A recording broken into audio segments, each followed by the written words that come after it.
امسال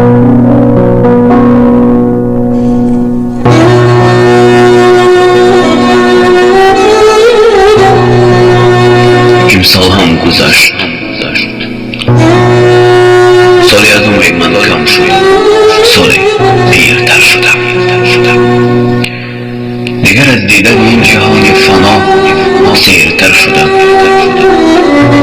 هر قدر شاخ شاخ قد کشیدم به آسمان ها، و همان قدر در خاک ریشه ریشه زمین گیرتر شدم. آه سرنوشت، هوس هایم را به باد دادی و ساخته هایم را ساختی. عمری که باید کنار نزدیکانم میگذشت، در پیراهی زندگی سنگسارش کردی.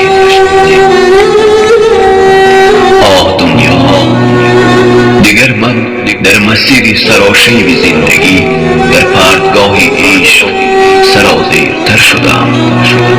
اما فرقی ندارد برای تو بودن یا نبودن.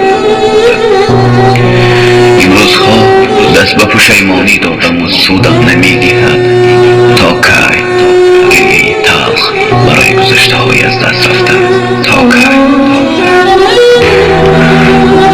هر روز خیره به کوچه می شوم، اما دیگر در کوچه های تاریکی این شهر از کسی نشانی نیست مرا.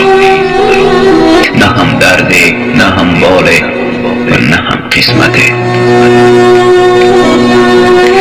ای کاش های دیگر سبب می شد و نمی گفتم آنچی گفتم و هنوزم می سوزم. آه وای از دست روزگاری که عمرم را فدای 5 حرفی کردی که خوشی هایم را از پشت پنجره ها می بینم و زنجیری در پایم بسته با چشمان خونینم خیره خیره می نگرم. عزیزان من، صدها بار خواستم به اولی خط برگردم از نو با شما پیوندم، اما افسوس دیگر دیر است. راه نمانده که من نسنجیده باشم.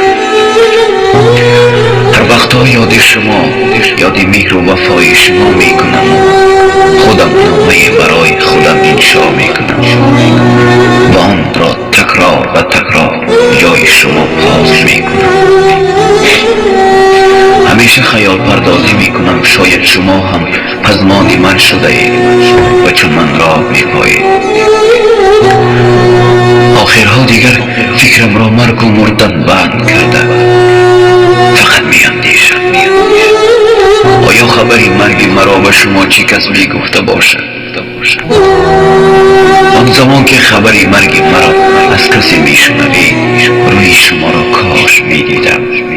آه باز چند روز دیگر به تنهایی و بی کسی می جنگیده باشم. دیگر خسته شدم از شمردن ساعتهای تلخ عمرم. خدایا بگیر جانم از این بی کس و تنهایم. بگیر جانم دیگر تحمل روزهایی را